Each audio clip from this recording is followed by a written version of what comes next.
Hello guys, എല്ലാവർക്കും എൻ്റെ പുതിയൊരു വീഡിയോയിലേക്ക് സ്വാഗതം. അപ്പോൾ ഇന്നത്തെ വീഡിയോ എന്ന് പറയുന്നത് എൻ്റെ ഡെലിവറി സ്റ്റോറിയാണ്.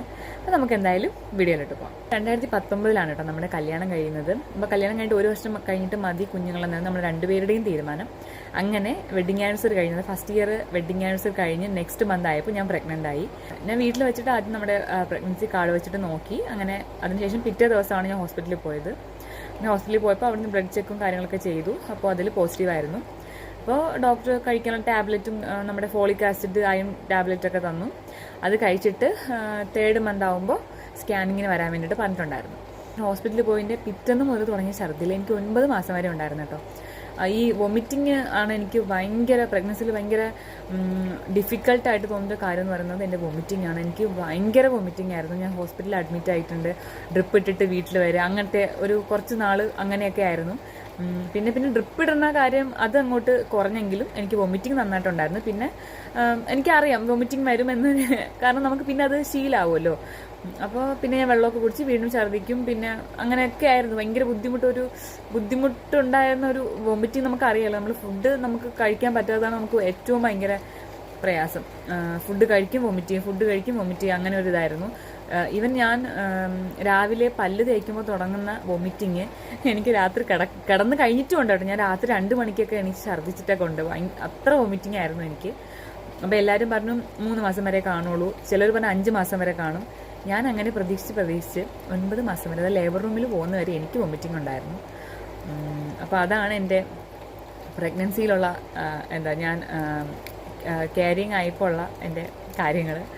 എനിക്ക് അഡ്മിറ്റ് ആവുന്ന ഡേറ്റ് എന്ന് പറയുന്നത് August 4 വേറെ ബുദ്ധിമുട്ടുകളും അല്ലെങ്കിൽ പെയിനും കാര്യങ്ങളും ഇല്ലെങ്കിൽ August 4 തന്നെ അഡ്മിറ്റ് ആവാൻ പറഞ്ഞിട്ടുണ്ടായിരുന്നു. എനിക്ക് അങ്ങനെ പ്രത്യേകിച്ച് പെയിനായിട്ടൊന്നും വന്നിട്ടുണ്ടായിരുന്നില്ല. അപ്പോൾ അതുകൊണ്ട് തന്നെ ഞാൻ ഡോക്ടർ പറഞ്ഞ പോലെ August 4 ആയപ്പോഴാണ് അഡ്മിറ്റ് ആവാൻ വേണ്ടിയിട്ട് പോയത്. അന്ന് കോവിഡ് ടൈം ആയിരുന്നു കേട്ടോ. അപ്പോൾ അതുകൊണ്ട് തന്നെ RT-PCR ഒക്കെ ചെയ്തിട്ട് നമുക്ക് വാർഡിലേക്ക് നമ്മളെ മാറ്റുള്ളായിരുന്നു. അപ്പോൾ എൻ്റെ കൂടെ ഒരു ബൈസ്റ്റാൻഡറെ വരാൻ പറ്റുള്ളായിരുന്നു. അപ്പോൾ എൻ്റെ കൂടെ എൻ്റെ അമ്മയാണ് കേട്ടോ വന്നത്. അപ്പോൾ വന്ന് നമ്മൾ രണ്ടുപേരും രാവിലെ പോയതാണ്. അത്യാവശ്യം വേണ്ടുന്ന കാര്യങ്ങളൊക്കെ പാക്ക് ചെയ്ത് വെച്ചിട്ട് ആണ് ഇരുന്നത്. കാരണം എപ്പോഴാണ് നമുക്ക് ഒരു അത്യാവശ്യം എന്ന് പറയാൻ പറ്റില്ല. ഒരു പക്ഷേ പെയിനും കാര്യങ്ങളൊക്കെ വന്നാലെന്നൊക്കെ വിചാരിച്ചിട്ട് നേരത്തെ ഒരാഴ്ച മുമ്പ് നമ്മൾ പാക്ക് ചെയ്ത് വെച്ചിട്ടുണ്ടായിരുന്നു. അങ്ങനെ അതൊക്കെ സാധനങ്ങളൊക്കെ കൊണ്ട് പിന്നെ നമ്മൾ കുഞ്ഞിൻ്റെ സാധനങ്ങളൊന്നും വാങ്ങിച്ചിട്ടുണ്ടായിരുന്നില്ല കേട്ടോ. അതെന്താണെന്ന് വെച്ചാൽ ഞാൻ പ്രൈവറ്റ് ഹോസ്പിറ്റലായിരുന്നു കാണിച്ചിട്ടുണ്ടായിരുന്നത്. അപ്പോൾ അവിടെ തന്നെ എല്ലാം കിട്ടുമായിരുന്നു. കുഞ്ഞിൻ്റെ സാധനങ്ങളൊന്നും വാങ്ങിച്ചിട്ടൊന്നും പോയിട്ടുണ്ടായിരുന്നില്ല. അങ്ങനെ നമ്മൾ അത്യാവശ്യം വേണ്ട സാധനങ്ങളൊക്കെ എടുത്തിട്ട് നമ്മൾ August 4 ആയപ്പോൾ അഡ്മിറ്റ് ആവാൻ വേണ്ടിയിട്ട് പോയിട്ട് രാവിലെ ഒരു 10 മണിയൊക്കെ ആയപ്പോൾ എത്താനാണ് പറഞ്ഞത്. അങ്ങനെ അവിടെ നിന്ന് 11-12 മണിയൊക്കെ ആയപ്പോൾ അവർ RT-PCR ചെക്ക് ചെയ്യാൻ വേണ്ടിയിട്ട് വരാൻ പറഞ്ഞു. അങ്ങനെ നമ്മൾ RT-PCR ചെയ്യാൻ വേണ്ടിയിട്ട് പോയി. നമ്മുടെ മൂക്കിൽ നിന്ന് ഇങ്ങനെ സംഭവം ഒരു ടെസ്റ്റ് ചെയ്യുമല്ലോ, അത് ഭയങ്കര ബുദ്ധിമുട്ടായിരുന്നു കേട്ടോ. എനിക്കല്ലെങ്കിൽ ഈസ്നോഫീലിയ അലർജിയൊക്കെ ഉള്ളതാണ്. അപ്പം അതും കൂടെ ആയപ്പോൾ ഭയങ്കര തുമ്മലായിരുന്നു കേട്ടോ. അങ്ങനെ അപ്പോൾ നമ്മൾ അതൊക്കെ ചെയ്തിട്ട് നമ്മൾ ആദ്യം അവരൊരു നമ്മൾ മെയിൻ വാർഡിലോട്ടല്ല, വേറൊരു വാർഡിലോട്ട്, അതായത് ഈ കോവിഡ് ടെസ്റ്റിന് കൊടുത്തേക്കുന്ന പേഷ്യൻസൊക്കെ ഉള്ള ഒരു വാർഡിലോട്ടാണ് നമ്മൾ ആദ്യം മാറ്റിയത്. റിസൾട്ട് വരുമ്പോൾ വൈകുന്നേരം ആവും, ഒരു 5 മണിയൊക്കെ ആവും, വൈകുന്നേരം ആവും. അപ്പോൾ പോസിറ്റീവ് ആണോ നെഗറ്റീവ് ആണോ എന്നുള്ളത് നെക്സ്റ്റ് വന്ന് പറയുമെന്ന് പറഞ്ഞു. അങ്ങനെ നമ്മൾ 5 മണി വരെ എങ്ങനെയൊക്കെയോ അവിടെ ഇരുന്ന് കുറേ നേരം ബോറടിച്ചു കേട്ടോ.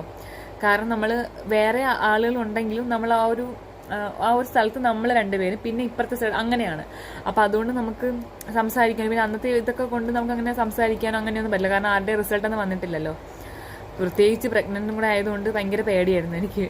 അങ്ങനെ വൈകിട്ട് 5 മണിയൊക്കെ ആയപ്പോൾ റിസൾട്ട് വന്നപ്പോൾ നെഗറ്റീവായിരുന്നു. അങ്ങനെ നമ്മളെ നമ്മുടെ പ്രഗ്നൻസി വാർഡിലേക്ക് മാറ്റി.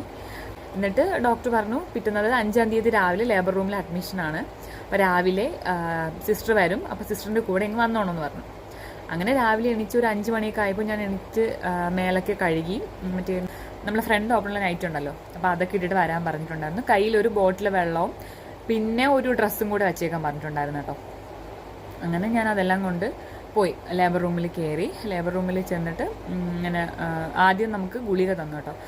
ഉള്ളിൽ കഴിക്കാൻ വേണ്ടിയിട്ട് രാവിലെ ബ്രേക്ക്ഫാസ്റ്റൊക്കെ കഴിച്ചതിന് ശേഷം ഗുളിക തന്നിട്ട് ഇങ്ങനെ ഇടയ്ക്ക് എൻ്റെ അടുത്ത് ചോദിക്കും പെയിൻ ഉണ്ടോ എന്നൊക്കെ ഒന്ന് ചോദിക്കുന്നുണ്ടായിരുന്നു. അപ്പോൾ ഞാൻ പറഞ്ഞു ഇല്ല, പെയിനൊന്നും ഇല്ലയെന്ന് പറഞ്ഞു. പിന്നെ ഉച്ചയ്ക്കും ഗുളിക തന്നു. അതുപോലെ 3 നേരം എനിക്ക് ഈ ഉള്ളിൽ കഴിക്കാൻ വേണ്ടി ഗുളിക തന്നു. എൻ്റെ ഇടയ്ക്ക് അവർ പെയിൻ ഉണ്ടോ, കോൺട്രാക്ഷൻ ഉണ്ടോ എന്നൊക്കെ വന്നിങ്ങനെ ചോദിക്കുന്നുണ്ടായിരുന്നു. പക്ഷെ എനിക്ക് പെയിനും കാര്യങ്ങളൊന്നും ഉണ്ടായിരുന്നില്ല ഗുളിക കഴിച്ചിട്ട്. അപ്പോൾ ഞാൻ പറഞ്ഞു ഇല്ല എന്ന് പറഞ്ഞു. അപ്പോൾ പറഞ്ഞു ഇന്ന് ഗുളിക കഴിച്ചിട്ട് നാളെ രാവിലെ നമുക്ക് ഡ്രിപ്പ് ഇടാം, അത് പെയിൻ വരാനുള്ള മരുന്ന് ഇൻഡ്യൂസ് ചെയ്യാമെന്ന് പറഞ്ഞു. അങ്ങനെ 5-ാം തീയതി ഇങ്ങനെ 3 നേരം ഗുളിയൊക്കെ കഴിച്ചു. അങ്ങനെ പിറ്റേന്ന് രാവിലെ ഒരു 6-ാം തീയതി ഒരു വെളുപ്പാങ്കാലം, എനിക്ക് തോന്നുന്നു ഒരു ടൈം എനിക്ക് ഒരു 5 മണിയൊക്കെ ആയിട്ടുണ്ടാവും കേട്ടോ. 5 മണിയൊക്കെ ആയപ്പോൾ 5-6 മണിക്കകത്ത് ആയിട്ടുണ്ടാവും. ആ സമയമായപ്പോഴത്തേക്ക് സിസ്റ്റർ വന്നിട്ട് അവിടെ നിന്ന് ഒരു ഡ്രസ്സ് ഇടുമല്ലോ, ഇങ്ങനെ ബാക്ക് ഇങ്ങനെ ഓപ്പൺ ആയിട്ടുള്ള ഡ്രസ്സ് കൊണ്ടുവന്നു. അങ്ങനെ അതിട്ട് 2 സൈഡും മുടി പിന്നി കെട്ടാൻ പറഞ്ഞു. 2 സൈഡും മുടിയൊക്കെ പിന്നി കെട്ടി അവിടെ ബെഡിൽ കിടക്കാൻ പറഞ്ഞു. ബെഡിൽ കിടക്കാൻ പറഞ്ഞതിന് ശേഷം ഇങ്ങനെ പറഞ്ഞു ഡ്രിപ്പ് ഇടാണെന്ന് പറഞ്ഞിട്ട് ഡ്രിപ്പ് ഇട്ടു. ഫസ്റ്റ് ട്രിപ്പ് ഇടുന്നത് എനിക്ക് തോന്നുന്നു ഒരു 6:30 മണിക്കൊക്കെയാണ് ഫസ്റ്റ് ട്രിപ്പ് ഇടുന്നത്. ഫസ്റ്റ് ട്രിപ്പ് ഇട്ടിട്ട് എനിക്ക് പെയിനൊന്നുമില്ല. അവിടെ ഇടയ്ക്കിടയ്ക്ക് ഹാർട്ട് ബീറ്റും അതുപോലെ കോൺട്രാക്ഷൻസൊക്കെ വന്ന് നോക്കാനോട് അല്ലാതെ ഡോക്ടേഴ്സൊക്കെ ഉണ്ടായിരുന്നു. അങ്ങനെ ഇടയ്ക്കിടയ്ക്ക് അവർ വന്നിങ്ങനെ ചെക്ക് ചെയ്യുന്നുണ്ട്. എനിക്കിങ്ങനെ കോൺട്രാക്ഷൻ വന്നിട്ടുണ്ടായിരുന്നില്ല. പിന്നെ എനിക്ക് പെയിനോ അങ്ങനെ പ്രശ്നങ്ങളൊന്നും ഫസ്റ്റ് ട്രിപ്പിലൊന്നും ഉണ്ടായിരുന്നില്ല. അങ്ങനെ സെക്കൻഡ് ട്രിപ്പ് ഇട്ടു. സെക്കൻഡ് ട്രിപ്പ് എനിക്ക് ഉച്ചയ്ക്കാണോ സെക്കൻഡ് ട്രിപ്പ് എനിക്ക് എപ്പോഴാണെന്ന് എനിക്ക് ഓർമ്മയില്ല കേട്ടോ. സെക്കൻഡ് ട്രിപ്പ് ഇട്ടു. സെക്കൻഡ് ട്രിപ്പ് ഇട്ടപ്പോഴും എനിക്ക് പെയിനില്ല. അപ്പോൾ എൻ്റെ കൂടെ വേറൊരു കുട്ടി ഉണ്ടായിരുന്നു. നമ്മൾ ഒരുമിച്ചാണ് അഡ്മിറ്റ് ആയത്. പക്ഷേ ആൾക്കൊരു ഫസ്റ്റ് ട്രിപ്പ് കഴിഞ്ഞപ്പോഴേക്കും ആൾക്ക് പെയിൻ വന്ന് തുടങ്ങി. അങ്ങനെ ഇടയ്ക്ക് ഒരു PV ഒക്കെ ചെയ്യുന്നുണ്ടായിരുന്നു. അപ്പോൾ എനിക്ക് സത്യം പറഞ്ഞാൽ PV അത്യാവശ്യം പെയിൻ ഉണ്ടായിരുന്നു.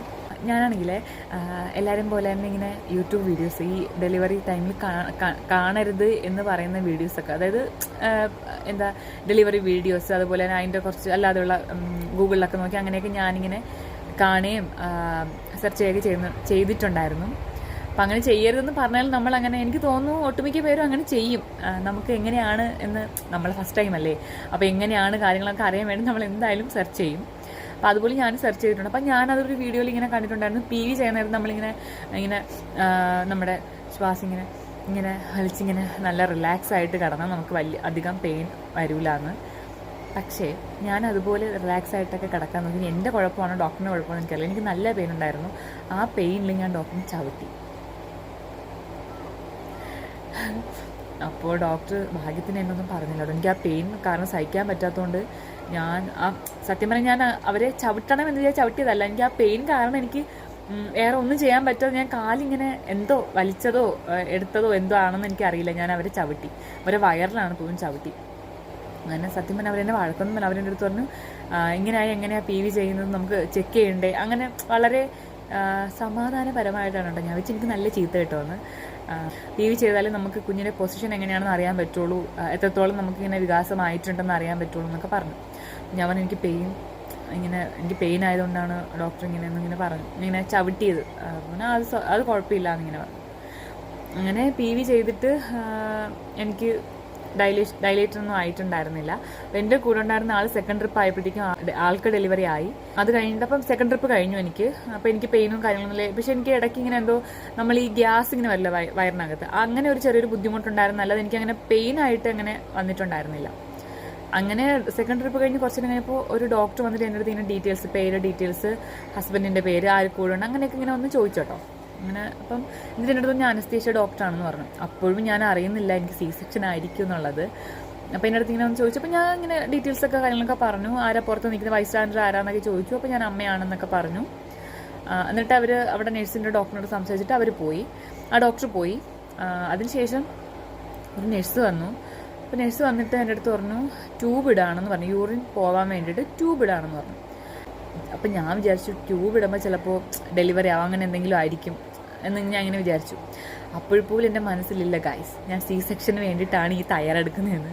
അപ്പം എന്നിട്ട് ഞാൻ ഇപ്പോൾ ഡൗട്ട് കൊണ്ട് ഞാൻ ചോദിച്ചു, നഴ്സിനോട് ചോദിച്ചു എന്തിനാ ട്യൂബ് ഇടുന്നതെന്ന് ചോദിച്ചു. അപ്പോൾ പറഞ്ഞു ഇയാൾക്ക് എമർജൻസി C-സെക്ഷനാണ്, അപ്പോൾ അതിനാണ് ട്യൂബ് ഇടുന്നത്. അപ്പോൾ നേരെ ഇപ്പോൾ എന്തായാലും ഓപ്പറേഷൻ തിയേറ്ററിലോട്ട് കൊണ്ടുപോകുമെന്ന് പറഞ്ഞു. ആ ഒരു സമയത്ത് എനിക്ക് സത്യം പറഞ്ഞാൽ ഭയങ്കര പേടിയായിരുന്നു. കാരണം ഞാൻ നോർമൽ ഡെലിവറി ആവണേ എന്നൊക്കെ പ്രാർത്ഥിച്ച് ആവും എന്ന് മനസ്സിലൊരു 100% മനസ്സിൽ ഉറപ്പിച്ചിട്ടാണ് ഞാൻ ഹോസ്പിറ്റലിൽ പോകുന്നത് തന്നെ. അപ്പോൾ പെട്ടെന്ന് ഇങ്ങനെ ഇത് എമർജൻസി C-സെക്ഷൻ ആണെന്നൊക്കെ പറഞ്ഞപ്പോൾ അതിനിടയ്ക്ക് ഞാനൊരു കാര്യം പറയാൻ വിട്ടുപോയി. ഈ സെക്കൻഡ് ട്രിപ്പിൻ്റെ സമയത്ത് എനിക്ക് വെള്ളം പൊട്ടിച്ചിട്ടുണ്ടായിരുന്നു കേട്ടോ. വെള്ളം PV ചെയ്ത് വെള്ളം പൊട്ടിച്ചിട്ടുണ്ടായിരുന്നു. അപ്പോഴൊന്നും എനിക്ക് പെയിൻ ഇല്ലായിരുന്നു. അപ്പം ഈ വെള്ളം പൊട്ടിച്ചിട്ട് ഇത്രയും മണിക്കൂറിനുള്ളിൽ നമ്മൾക്ക് ഡെലിവറി ആയില്ലെങ്കിൽ പെട്ടെന്ന് തന്നെ സി സെക്ഷൻ ചെയ്യില്ല. അപ്പോൾ അങ്ങനെയാണ് എനിക്ക് എമർജൻസി സി സെക്ഷൻ ചെയ്യേണ്ടി വന്നത്. അപ്പോൾ ഇപ്പം ഞാൻ അപ്പോഴാണ് ഇങ്ങനെ ആ നഴ്സിനോട് ഞാൻ ചോദിച്ചപ്പോഴാണ് ഞാൻ അറിയുന്നത്. പക്ഷെ എൻ്റെ അമ്മയൊക്കെ രാവിലെ തന്നെ അറിഞ്ഞിട്ടുണ്ടായിരുന്നു. ഡോക്ടർ അവർക്കറിയാമല്ലോ എത്രത്തോളം ഡയലീഷൻ ഉണ്ട്, അല്ലെങ്കിൽ എപ്പോൾ നോർമൽ ഡെലിവറി ആയിരിക്കും എന്ന് അവർക്കറിയായിരിക്കുമല്ലോ. അപ്പോൾ അവരിങ്ങനെ പറഞ്ഞിട്ടുണ്ടായിരുന്നു അമ്മയുടെ അടുത്ത്, മിക്കവാറും ഇത് സി സെക്ഷൻ ആവാനാണ് ചാൻസ്, കാരണം പെയിനും കാര്യങ്ങളൊന്നുമില്ല, അതുപോലെ തന്നെ കുഞ്ഞിന് വരാനുള്ള സ്പേസും വളരെ കുറവാണെന്ന് പറഞ്ഞിട്ടുണ്ടായിരുന്നു. അവർക്ക് ഓൾറെഡി അറിയാമായിരുന്നു. അപ്പം ഞാൻ ആ ട്യൂബ് ഇടുന്ന സമയത്ത് ചോദിച്ചപ്പോഴാണ് ഞാൻ അറിയുന്നത്. ഇനി ഞാൻ പറഞ്ഞാൽ നിങ്ങൾക്ക് ബോറടിക്കും. അപ്പോൾ ഞാൻ ഇവിടെ വെച്ച് ഈ വീഡിയോ നിർത്താണ്. അപ്പോൾ ഇതിൻ്റെ ഒരു സെക്കൻഡ് പറഞ്ഞ് നെക്സ്റ്റ് വീഡിയോയിൽ പറയാം. അപ്പോൾ നമുക്ക് അടുത്ത വീഡിയോയിൽ കാണാം. ടാറ്റാ.